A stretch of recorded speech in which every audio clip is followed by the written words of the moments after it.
Orientation scolaire, projet scolaire et projet professionnel font objet d'une série d'émissions avec M. Parfait Blandé, conseiller d'orientation qui a accepté de nous informer afin que nous puissions faire les meilleurs choix.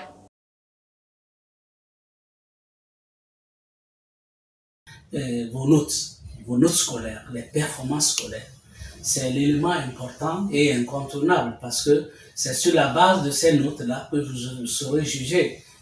On prendra en compte ces notes pour vous classer, pour sélectionner ceux qui doivent continuer ou bien aller dans tel ou tel filière de formation. Donc, santé.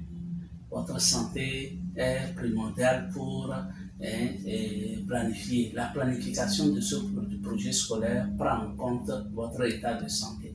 Si vous avez une santé fragile, il y a certaines filières dans lesquelles vous ne pouvez pas aller. Si vous êtes handicapé moteur ou bien handicapé auditif ou bien handicapé visuel, il y a certaines filières dans lesquelles ça serait un peu difficile de pouvoir être excellent. On peut essayer, on peut réussir, mais sa motivation,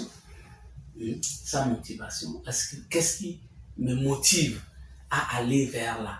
Est-ce que je suis vraiment prêt à pouvoir aller vers là? Qu'est-ce qui en moi? Est-ce que c'est les parents qui me motivent? Est-ce que c'est parce qu'on m'a dit quand j'aurai le bac, on va me donner une moto? Ou bien que je vais aller aux États-Unis pour quand c'est ça qui me motive? Ou bien je me bats pour ma propre réussite à travers cette filière ou bien cette série-là, à travers une bonne planification? Est-ce que c'est ça? Et ça va en même temps, ça prend en compte en même temps les centres d'intérêt. Qu'est-ce qui m'accroche? Notre personnalité.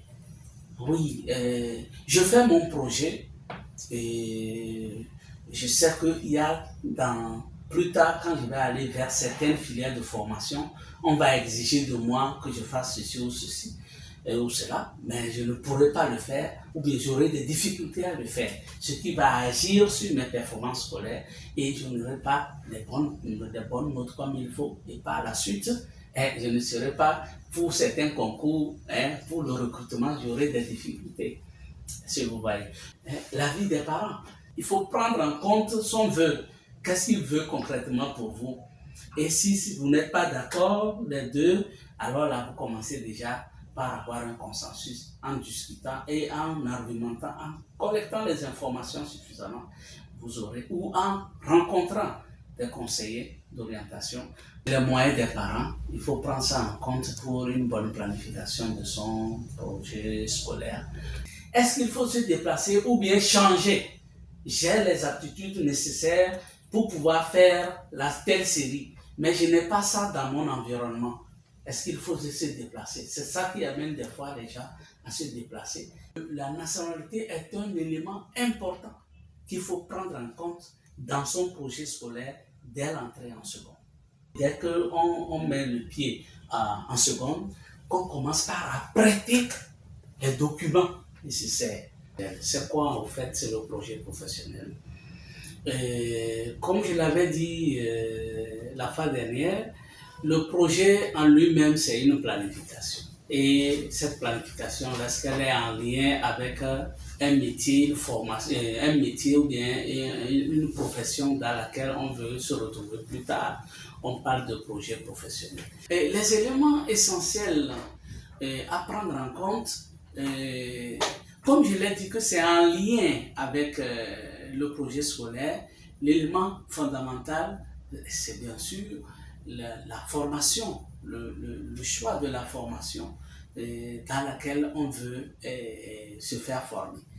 La connaissance qu'on a réellement du métier, la connaissance qu'on a du métier dans lequel on veut, qu'on aimerait exercer plus tard. La connaissance du marché du travail.